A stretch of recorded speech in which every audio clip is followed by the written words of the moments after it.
नमस्कार, आप देख रहे हैं 9 भारत समाचार।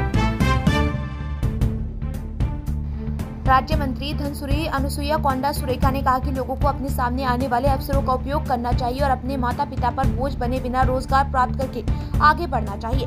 एमके वरंगल पूर्व निर्वाचन क्षेत्र में नायडू कन्वेंशन हॉल का उद्घाटन राज्य की पंचायत राज और ग्रामीण विकास मंत्री श्रीमती द्वारा किया गया। धनसारी अनुसुईया सितक्का राज्य बंदोबस्ती वन और पर्यावरण विभाग श्रीमती के साथ कोंडा सुरेखा नौकरी मेले में सफल अभ्यर्थियों को प्रमाण पत्र प्रदान किए गए। इस अवसर पर बोलते हुए मंत्रियों ने कहा कि सरकार ने रोजगार मेले का आयोजन इसलिए किया है ताकि उस शिक्षा या नौकरी की चाहत रखने वाले लोगों को परेशानियों का सामना न करना पड़े। उन्होंने कहा कि सरकार को आने वाले अवसरों का लाभ उठाना चाहिए और जीवन में आगे बढ़ना चाहिए।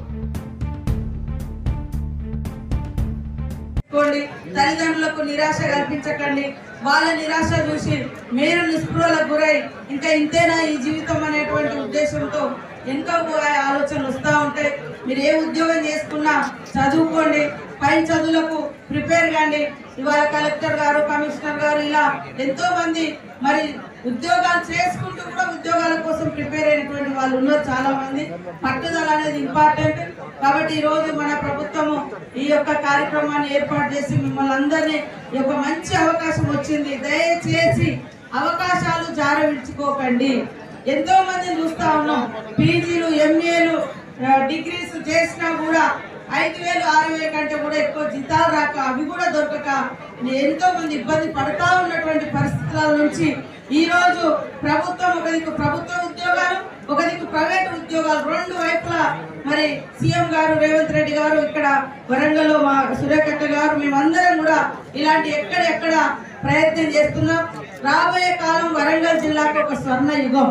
ఎందుకంటే ఎన్నో సంవత్సరాలుగా పెండింగ్ లో ఉన్నటువంటి మరి మామ్నూన్ ఎయిర్పోర్ట్ ఈ రోజు మరి మన జిల్లాకు రావడం, మరి దాంట్లో మన సురేఖ గారు అదే విధంగా అక్కడటువంటి మన సీఎం గారు ఇతర మరి ఆర్ఎండ్బి మినిస్టర్ కోమటిరెడ్డి వెంకటరెడ్డి గారు వారందరూ మరి ఇప్పటికే ముఖ్యమంత్రి గారు టెక్స్టైల్ పార్క్ ఓపెనింగ్ చేసి ఇప్పటికే అక్కడ కూడా మనకు కంపెనీలు తయారైతా ఉన్నాయి। అక్కడ కూడా జాబ్స్ కోసమని మనకి ఇప్పటికే నోటిఫికేషన్స్ పడతా ఉన్నాయి।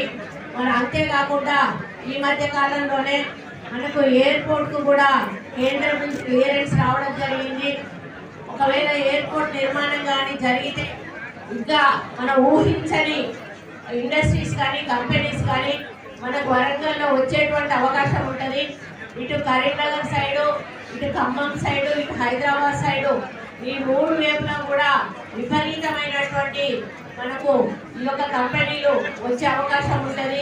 అన్ని రకాల హబ్స్, మెడికల్ కానీ ఇంకా రకరకాల ఎడ్యుకేషన్ కానీ మరి ఇటువంటి ఇండస్ట్రియల్ కానీ అన్ని రకాల హబ్స్ కూడా ఇక్కడికి తీసుకురావాలనేది మన ముఖ్యమంత్రి గారి యొక్క ముఖ్య లక్ష్యం। ఎందుకంటే హైదరాబాద్ తర్వాత రెండవ పెద్ద రాజధానిగా వరంగల్ను మరి డెవలప్ చేయాలని ఇప్పటికే వారు 5,000 కోట్ల రూపాయలు మంజూరు చేయడం జరిగింది। ఇప్పటికే అండర్ గ్రౌండ్ డ్రైనేజ్ కి మరి సర్వేలు కూడా జరుగుతూ ఉన్నాయి, మాస్టర్ ప్లాన్ కూడా ప్రిపేర్ అవ్వడం జరిగింది।